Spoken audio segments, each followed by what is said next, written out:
Hello everyone, welcome to Guidely. How are you all? I hope you all are good and doing great.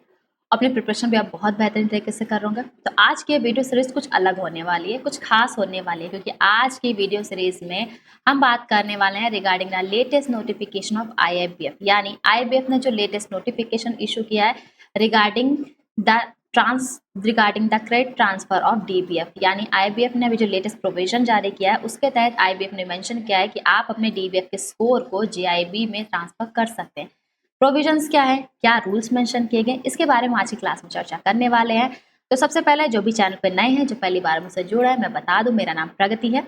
मैं आपको JIB में IFS पढ़ाती हूँ और CIB में आपको IIBFM पढ़ाती हूँ। और जो भी चैनल पर नए हैं वो टेलीग्राम चैनल जरूर ज्वाइन कर लीजिएगा और चैनल को सब्सक्राइब करना बिल्कुल मत भूलिएगा। तो बात करते हैं आज की इंफॉर्मेटिव सीरीज की। I hope you all guys are excited. ठीक है, तो सबसे पहले तो ये तो जानना जरूरी है कि ये कोर्स ऑफर कौन करता है। जैसे कि आप जानते हैं DBF की अगर बात की जाए तो इसे ऑफर करने का या कंडक्ट करवाने का काम IBF के जरिए होता है। ये कोर्स करवाता है DBF का। अब कोई भी ऐसे पर्सन जो अपना करियर बैंकिंग सेक्टर में ही बनाना चाहते हैं, या कोई भी पर्सन, कोई भी इंडिविजुअल जो अपना जो करियर है वो बैंकिंग सेक्टर में या फाइनेंस सेक्टर में बनाना चाहते हैं, तो उसके लिए IIBF DBF कोर्स कंडक्ट करवाता है। और जो डिप्लोमा अप्रूव होता है वो IBA के जरिए, इंडियन बैंक एसोसिएशन के जरिए ये डिप्लोमा बैंकिंग फाइनेंस का अप्रूव किया जाता है। और इस एग्जाम को कंडक्ट कराने का काम भी IBF करता है। जो डिजायरेबल क्वालिफिकेशंस है उसके रिगार्डिंग ये एग्जाम कंडक्ट करवाया जाता है। यानी आपकी कुछ स्पेसिफिक क्वालिफिकेशन मेंशन कर दी है, अगर आप उस क्वालिफिकेशंस में, उस रिक्वायरमेंट में कह सकते हैं अगर फॉल करते हैं तो आप DBF के लिए अप्लीकेबल हो जाते हैं। तो ये वीडियो उनके लिए भी इंफॉर्मेटिव होने वाला है जो कि DBF के जरिए अप्लाई करना चाहते हैं और जो जिनकी डिजायर हो रखी है कि वो बैंक और फाइनेंस सेक्टर में भी अपना करियर बनाना चाहते हैं। अब बात करते हैं वो क्वालिफिकेशंस क्या है या वो रिक्वायरमेंट्स क्या है जो डिमांड करता है IIBF। ठीक है, तो सबसे पहली जो डिमांड की जाती है, देखिए अगर कोई एम्प्लॉय है, ठीक है, कोई भी ऑलरेडी एम्प्लॉय हो रखा है बैंक का या फिर फाइनेंशियल इंस्टीट्यूशन का, तो एलिजिबल होता है कि वो ऑर्डिनरी मेंबर बन सकता है इंस्टीट्यूट का। अच्छा, ऑर्डिनरी मेंबर का मतलब कि अगर आप ऑलरेडी बैंक में या फिर फाइनेंशियल इंस्टीट्यूशन में ऑलरेडी काम कर रहे हैं तो इसका मतलब आपको कुछ नहीं करना है, बस IIBF की वेबसाइट पे जाना है और खुद को as a ordinary member register कर देना है। इसके अलावा आपको कुछ नहीं करना है क्योंकि आप ऑलरेडी बैंक में या फाइनेंशियल इंस्टीट्यूशन में काम कर रहे हैं।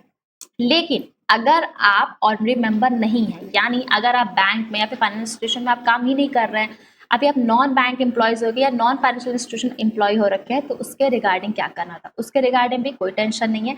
IBF कहता है कि अगर आप बैंक या फाइनेंशियल इंस्टीट्यूशन में इन्वॉल्व नहीं है, यानी आप उसके एम्प्लॉय नहीं है, तो ऐसे केस में आप नॉन मेंबरशिप भी ले सकते हैं। यानी ऐसे केस में आप अगर एलिजिबल नहीं है ऑर्डिनरी मेंबर के लिए तो आप एलिजिबल होते हैं DBF के लिए। लेकिन ध्यान रखिएगा, अगर आप ऑर्डिनरी मेंबर नहीं है इंस्टीट्यूट के लिए तो आप एलिजिबल DBF के लिए नहीं होते हैं, आप सिर्फ और सिर्फ अपीयर हो सकते हैं JIB एग्जाम्स के लिए। ठीक है, ये इसको ऐसे समझिए।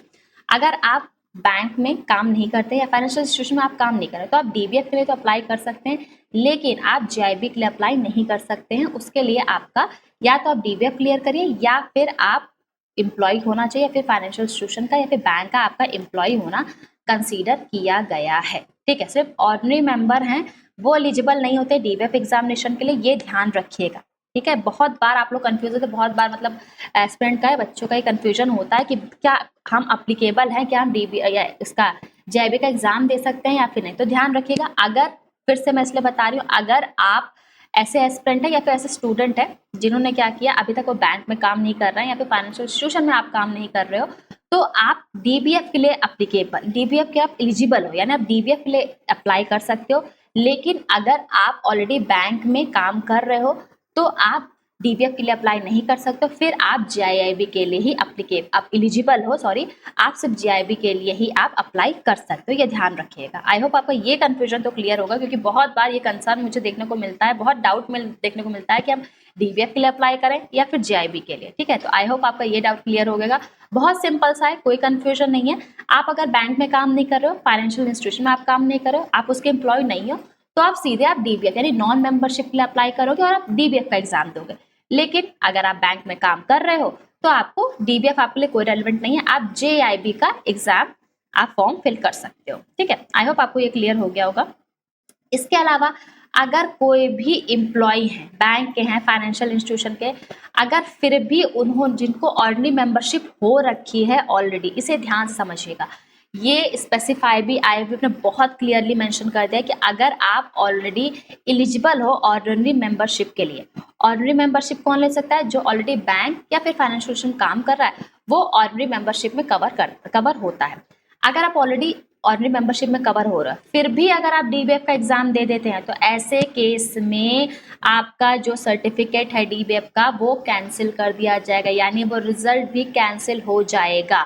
ये ध्यान रखिएगा। क्यों? क्योंकि आईआरबीएफ ने क्लियरली मेंशन कर दिया गया है कि भाई अगर आप बैंक में काम कर रहे हो तो आपको डीबीएफ का एग्जाम देने की जरूरत नहीं है, आपको सिर्फ और सिर्फ जेआईबी का ही एग्जाम देना है। लेकिन फिर भी अगर ऑर्डिनरी मेंबरशिप होने के बाद भी, यानी आपके जेआईबी का एग्जाम देने के एलिजिबल होने के बाद भी अगर आप डीबीएफ का एग्जाम दे रहे हो, तो in that case your result, your certificate will going to be cancelled. IFBF ने क्लियरली मेंशन कर दिया गया कि अगर हमारे समझाने के बाद भी आपने अगर ज्वाइन कर रखा है, आप एग्जाम दे रहे हो, रजिस्ट्रेशन आपने करवा रखा है, तो भाई हम तो आपका एग्जाम कैंसिल कर देंगे, क्योंकि हमने क्लियरली नोटिफिकेशन में ये मेंशन कर रखा है। ठीक है, तो ये ध्यान रखिएगा, क्योंकि ये दो डाउट बहुत ज़्यादा मुझे सुनने को मिलते हैं कि एलिजिबिलिटी कौन है, कि हम बैंक में नहीं है तो हम क्या करें। बैंक में नहीं है तो सीधा काम करना है, नॉन मेंबरशिप के लिए अप्लाई करना है, डीबीएफ का एग्जाम देना है। बैंक में काम कर रहे हो तो ऑर्डिनरी मेंबरशिप के लिए आप अप्लीकेबल हो और सीधा जाकर के जेआईबी का एग्जाम दे देना, और अगर जेआईबी क्लियर होगा तो फिर सीएआईबी की प्रिपरेशन करें। इससे ज़्यादा कुछ भी कंफ्यूजन अब इसमें आई होप नहीं होनी चाहिए। ठीक है, कुछ नेक्स्ट रिक्वायरमेंट की बात कर लेते हैं जो आईबीएफ ने मेंशन कर रखा है। देखिए, इसके बाद आईबीएफ मेंशन किया कि अगर कोई कैंडिडेट है जिन्होंने अपना डीबीएफ कंप्लीट कर लिया है और उसके बाद बैंक को ज्वाइन करते हैं, तो उसके लिए उन्हें कुछ नहीं करना है, वो अपने डीबीएफ को कन्वर्ट करवा सकते हैं जेआईबी में। जैसे मान लीजिए किसी ने आपका अपने मे साइकिल का एग्जाम दिया, ठीक है, मे साइकिल में आपका डीबीएफ चारों पेपर आपके क्लियर हो गए, चारों के चारों पेपर आपके क्लियर हो गए, उसके बाद जाकर के क्या बैंक ज्वाइन कर रहे हैं या कोई भी फाइनेंशियल इंस्टीट्यूशन ज्वाइन कर रहे हैं, तो ऐसे केस में आप ऑर्डिनरी मेंबरशिप ले सकते हैं, यानी आप अपने डीबीएफ को जेआईबी के सर्टिफिकेट में कन्वर्ट करवा सकते हैं। इसके लिए बस आपको 1000 रुपीज की फीस प्लस जीएसटी, जो भी जीएसटी चार्जेस अप्लीकेबल हैं वो आपको पे करना है। यानी आईबीएफ ने क्लियर कर दिया कि भाई अगर आपने डीबीएफ क्लियर कर लिया है, जैसे आपका एग्जाम्पल में देखिए मे साइकिल का आपने एग्जाम सारा क्लियर कर लिया, उसके बाद अब आप जून में आपने बैंक ज्वाइन कर लिया, तो आप आराम से 1000 रुपये प्लस जीएसटी आप पे करके अपने डीबीएफ को आप कन्वर्ट करवा सकते हो, डीबीएफ सर्टिफिकेट को आप जेआईबी के सर्टिफिकेट में कन्वर्ट करवा सकते हो। इसके लिए और कुछ भी नहीं करना है। इसके अलावा अगर कोई भी ऐसा कैंडिडेट है, ठीक है, अब जो प्रोविजन आया है उसके रिगार्डिंग समझिएगा, अगर कोई भी ऐसा कैंडिडेट है जिसने डीबीएफ का एग्जाम दिया, ठीक है, और उस डीबीएफ का एग्जाम देने में उसने एक सब्जेक्ट क्लियर कर लिया या फिर 2 सब्जेक्ट क्लियर कर लिया। सपोज करिए आपने आईएफएस का एग्जाम क्लियर कर लिया, वैसे होता बड़ा मुश्किल है क्योंकि आपको बड़ा टफ लगता है ये। मान लीजिए आपने आईएफएस या फिर एएफएम 2 पेपर आपने क्लियर कर लिए, बाकी अपना पेपर का आप क्लियर नहीं कर पाए और उसके बाद मतलब कोर्स परस्यू कर रहे थे, तभी आपने जा करके बैंक ज्वाइन कर लिया है।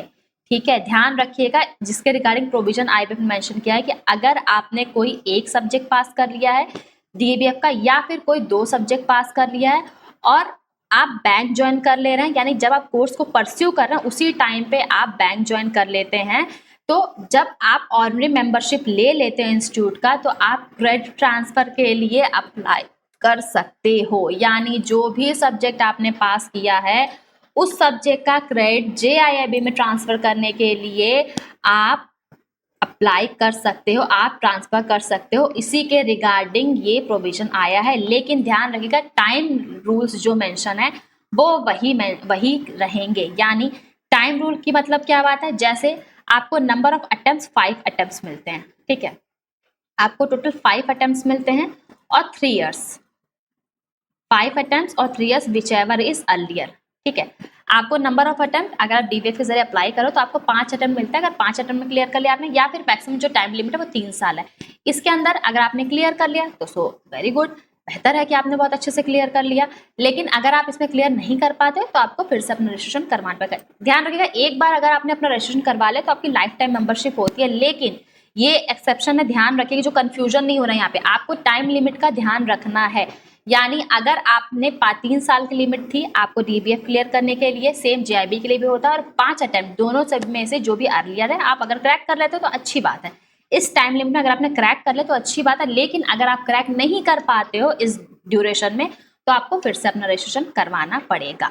ठीक है, तो प्रोविजन किस रिगार्डिंग था, जिसकी अगर आपने डीबीएफ का एग्जाम दिया है, यानी आपने सिर्फ 1 या 2 पेपर आपने क्लियर किया, उसके बाद जाकर के आप आपने बैंक कोई ज्वाइन कर लिया, फिर कोई फाइनेंशियल इंस्टीट्यूशन आपने ज्वाइन कर लिया, तो ऐसे केस में जो भी एग्जाम आपने क्लियर किया हुआ है उसका क्रेडिट आप ट्रांसफर कर सकते हो। ठीक है, ध्यान रखिएगा, इसी के रिगार्डिंग प्रोविजन मेंशन है, लेकिन ये subject to time limit rules है, यानी टाइम के रिगार्डिंग जो रूल्स मेंशन किए थे आईबीएफ ने कि 3 साल या 5 अटेम्प्ट विचएवर इज अर्लियर, वो इस पे एप्लीकेबल होता है। अब बात करते हैं उस प्रोविजंस की।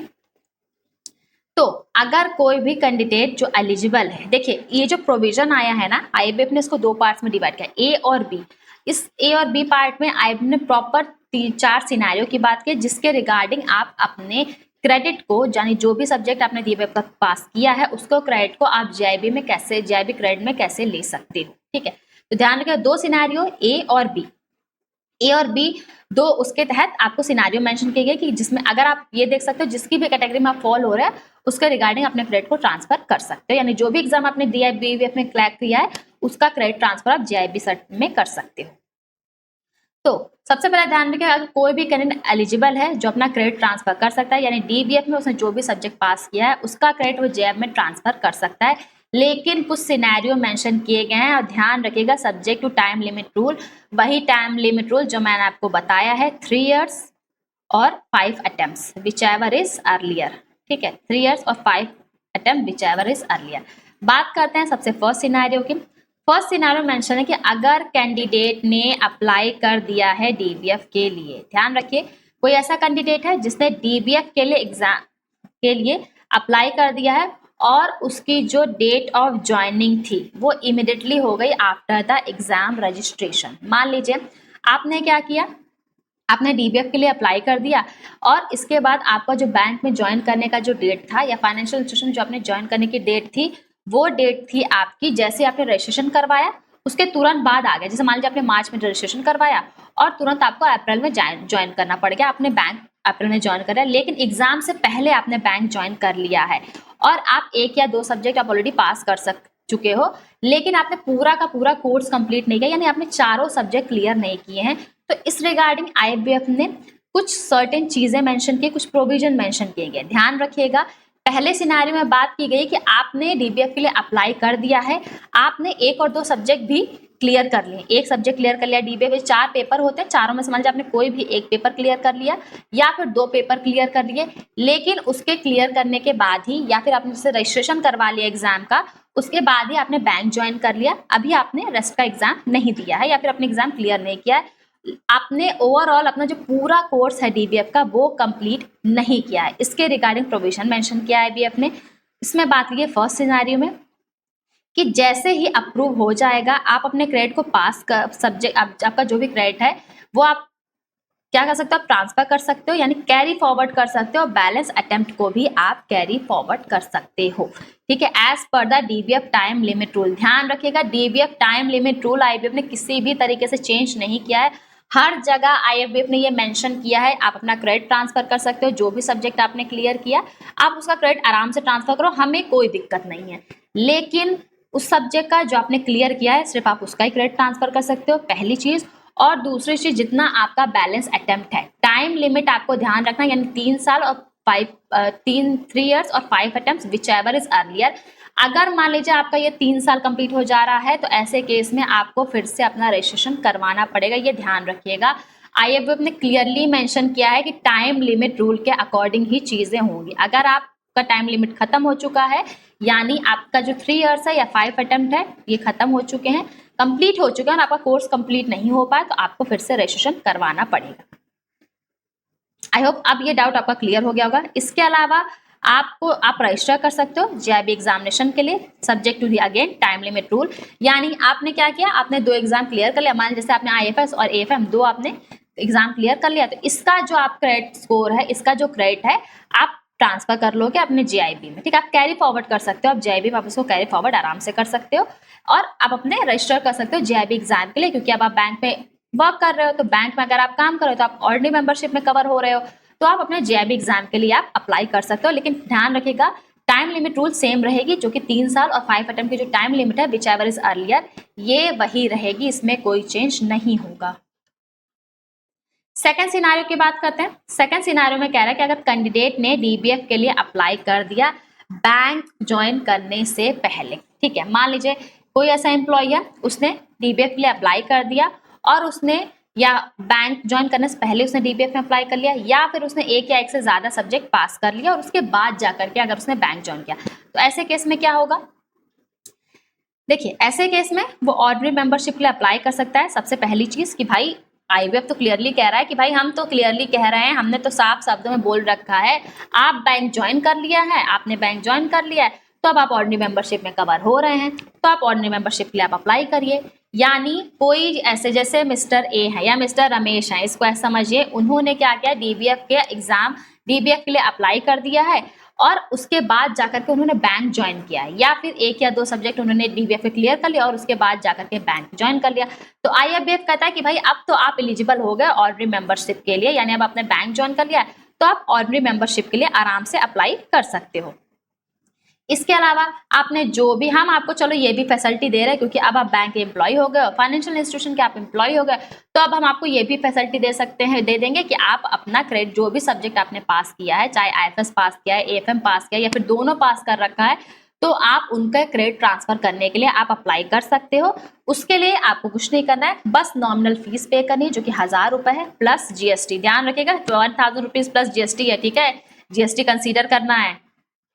हम एक देश के नागरिक हैं, वन नेशन वन टैक्स, याद है ना, तो जीएसटी उस पर अप्लीकेबल है, ये ध्यान रखिएगा।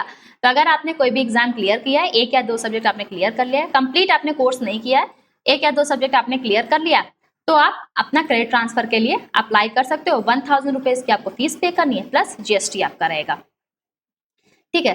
थर्ड कह रहा है कि अप्रूवल जब हो जाएगा, यानी जब आपको अप्रूवल हो तो आप अपने क्रेडिट को, जो भी आपका क्रेडिट है पास सब्जेक्ट का और बैलेंस अटेम्प्ट का, वो आप इजिली कैरी फॉरवर्ड कर सकते हो जैब में, जैसा मैंने आपको फर्स्ट सिनेरियो में बताया था।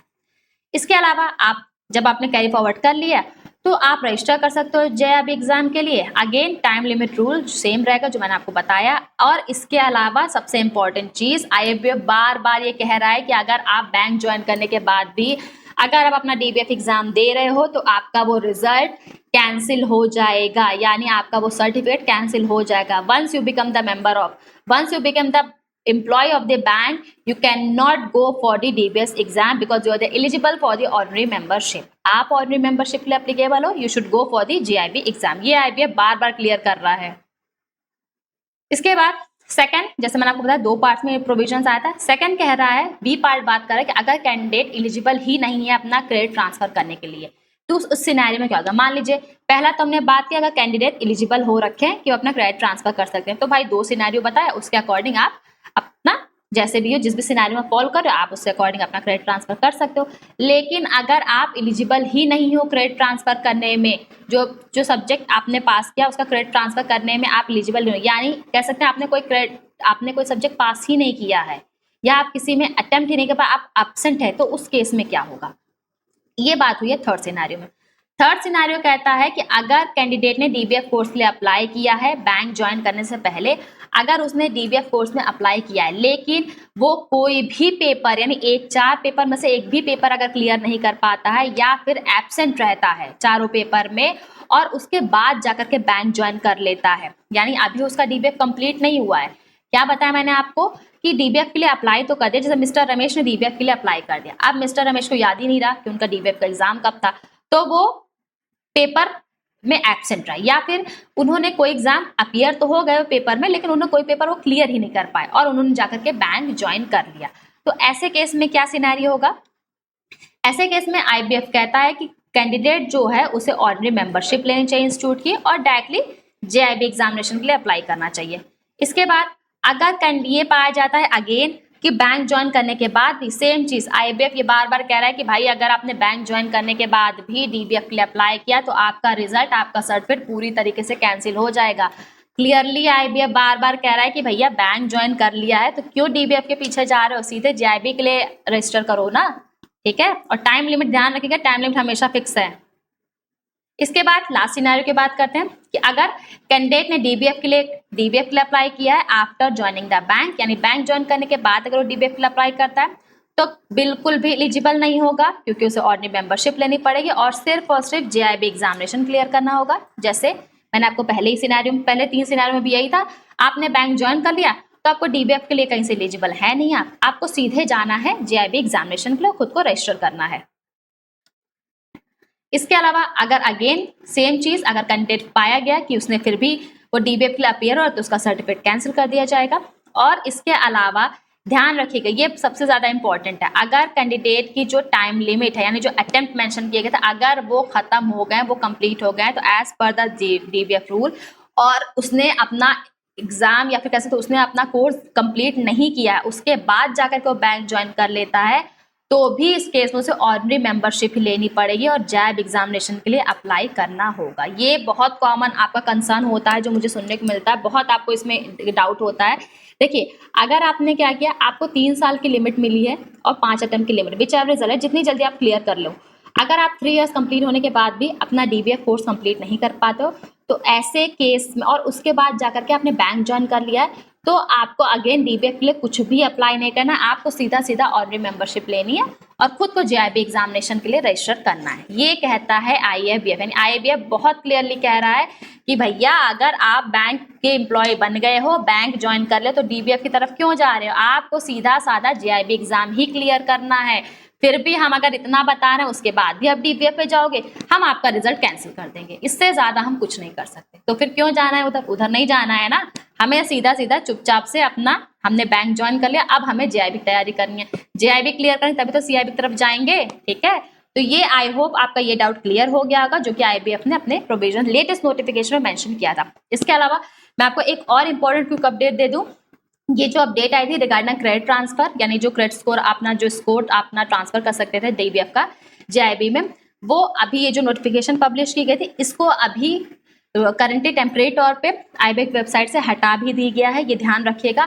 यानी इसके रिगार्डिंग अभी कुछ और लेटेस्ट अपडेट भी आने वाला है regarding the provision of DBF to JAIIB credit transfer. यानी ये जो प्रोविजन मेंशन किया था जिसके बारे में मैंने अभी बताया, हाल फिलहाल अभी आईबीएफ ने अपनी वेबसाइट से इसके रिगार्डिंग जो नोटिफिकेशन आई थी इसे हटा दिया, यानी इसके रिगार्डिंग अभी कुछ फ्रेश नोटिफिकेशन या इसमें और कुछ चेंजेस होने भी बाकी हैं। बहुत ज़्यादा मेजर चेंजेस नहीं होते, कुछ और चेंजेस भी इसमें एप्लीकेबल होने वाले हैं, जिसके रिगार्डिंग जैसे ही नोटिफिकेशन आएगी आपको एज यूजुअल आपको बेशक इंस्टेंट इन्फॉर्मेशन इसके रिगार्डिंग मिल जाएगी। आई होप आपको ये जो डाउट था, जो नोटिफिकेशन आई थी अभी, इसके रिगार्डिंग डाउट क्लियर होगा। और जैसा कि मैंने बताया कि जैसे ही कुछ और इसमें अमेंडमेंट आते हैं, जैसे कोई और चेंजेस आते हैं, इसके रिगार्डिंग मैं आपको इन्फॉर्मेशन मैं जरूर प्रोवाइड कर दूंगी। आई होप आपको ये तो क्लियर हो गया होगा। ठीक है, और कैंडिडेट कौन सा एलिजिबल है कन्वर्जन के लिए, भाई जिन्होंने भी अपना डीबीएफ कोर्स कंप्लीट कर लिया है, और ये तो बहुत सीधा साधा, जैसे मैंने कई बार आपको बताया कि आज जिन भी कंसर्न में डीबीएफ का कोर्स कंप्लीट कर लिया है, उसके बाद वो बैंक ज्वाइन करें, कुछ नहीं करना है उन्हें, बस अपने सर्टिफिकेट को जेआईबी में कन्वर्ट करवाना है, डीबीएफ सर्टिफिकेट को 1000 रुपये प्लस जीएसटी फीस पे करनी है कन्वर्जन की। इसके अलावा वो अपना एलिजिबल हो जाते हैं फिर जेआईबी का एग्जाम देने के लिए। आई होप आपको ये क्लियर हो गया होगा। तो आई होप आपको ये सारे डाउट क्लियर हो गए होंगे। इसके अलावा अगर मैं बता दूं कि अगर आपने डीबीएफ के एग्जाम जो आपने क्लियर किया है उसमें अगर कोई सब्जेक्ट रह गया, यानी अगर आपका आईएफएस का सब्जेक्ट रह गया जिसे आप क्रैक नहीं कर पाए, तो इसके लिए आप आईएफएस का मास्टरी बैच ज्वाइन कर सकते हैं। बाइलिंगुअल बैच मिलेगा, तो जो आपका ये बैच आपका बिल्कुल बेसिक से एडवांस होने वाला है।